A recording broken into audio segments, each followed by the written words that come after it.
Everyone, welcome to UG entrance examination by the 24/7। और जैसे कि आप लोगों को पता है, सुबह के बज चुके हैं 11 एंड हम पहुंच चुके हैं ग्रामर की heaven. So let's start with rule day 13। और आज का जो रूल है it's gonna be related to verb. आपको पता है हम लोग अभी नाउन, प्रोनाउन और एडजेक्टिव्स के रूल्स कवर करके आ रहे हैं और कुछ बेसिक रूल्स भी कवर करके आ रहे हैं। सो लेट्स स्टार्ट विद वर्ब।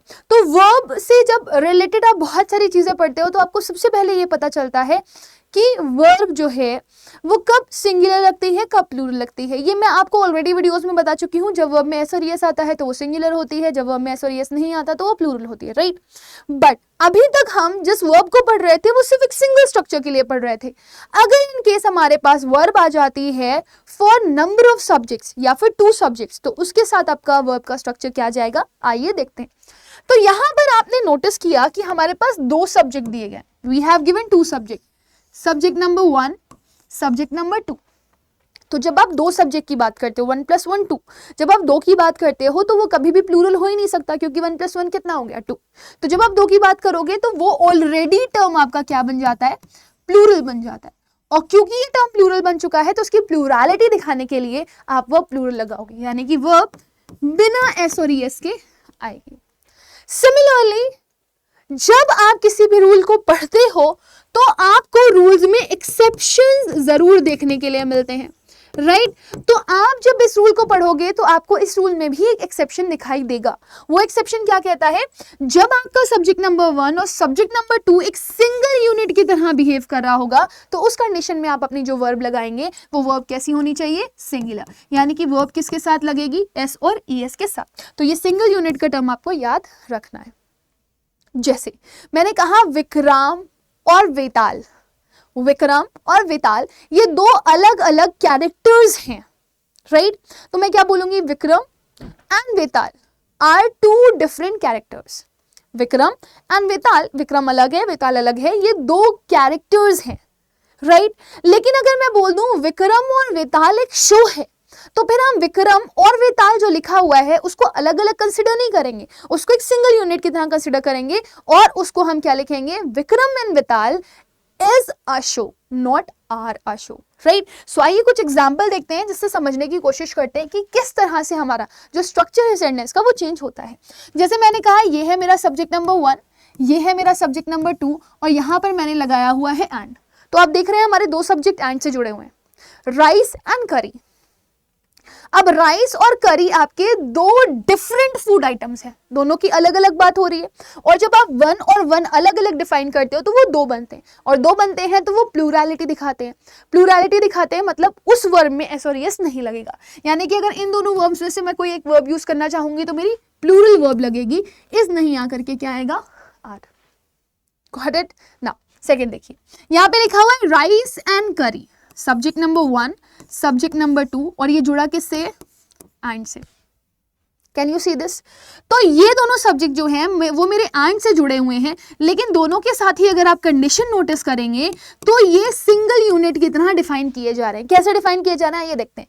मैंने यहाँ पर राइस और करी को अलग अलग कंसिडर नहीं किया, बल्कि मैंने यहाँ पर इन दोनों को एक यूनिट की तरह कंसिडर किया कि ये एक साथ खाए जा रहे हैं, और जब ये एक साथ खाए जाते हैं तो ये मेरी क्या बन जाती है, फेवरेट डिश। सो क्योंकि हम राइस एंड करी को अलग अलग नहीं बल्कि एक सिंगुलर डिश की तरह कंसिडर कर रहे हैं तो हम यहाँ पर इसको सिंगुलर डिफाइन करेंगे।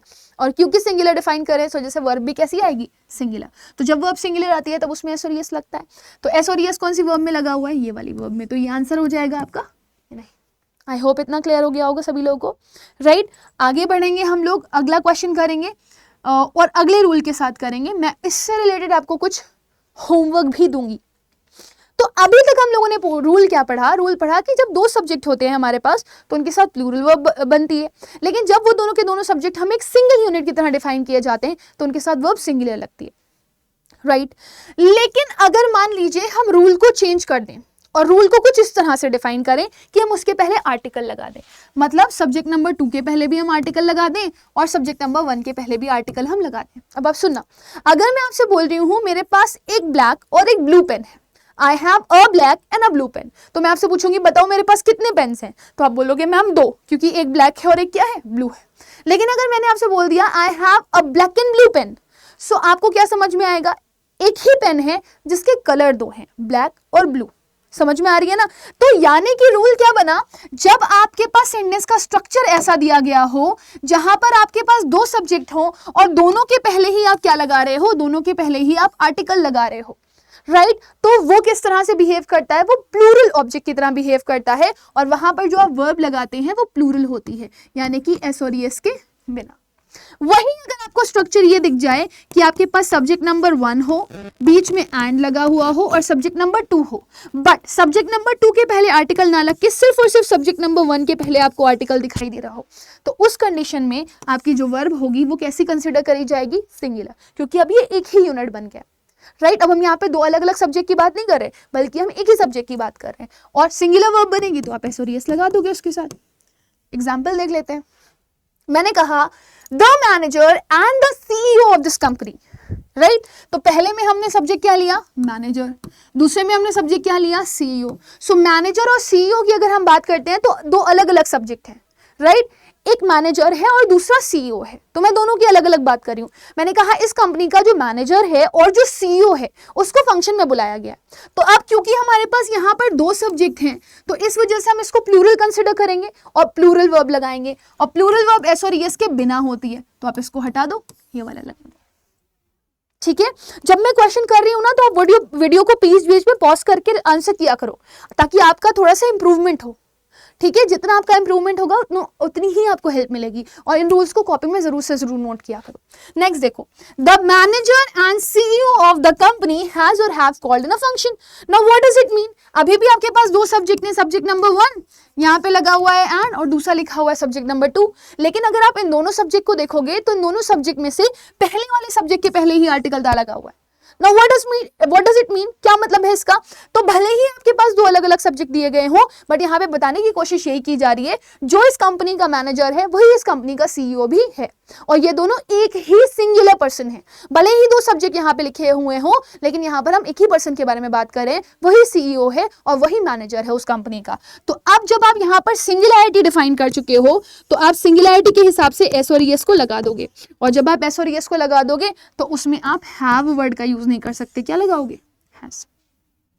समझ में आ गया। सो इस तरीके से हमारे सेंटेंस का स्ट्रक्चर क्या हो जाता है, कंप्लीट हो जाता है। तो आप लोगों ने ये दोनों के दोनों रूल्स पढ़ लिए है ना।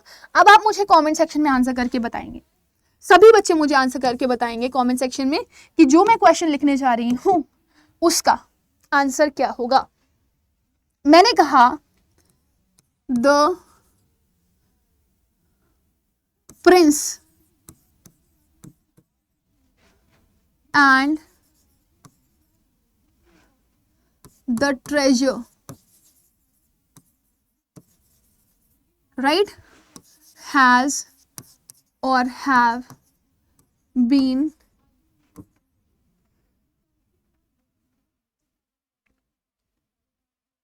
theft, दोनों को ही चुरा लिया गया। और दूसरा मैंने लिख दिया the Prince and leader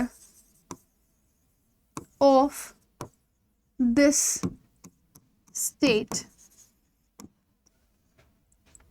is or are looking for the culprit.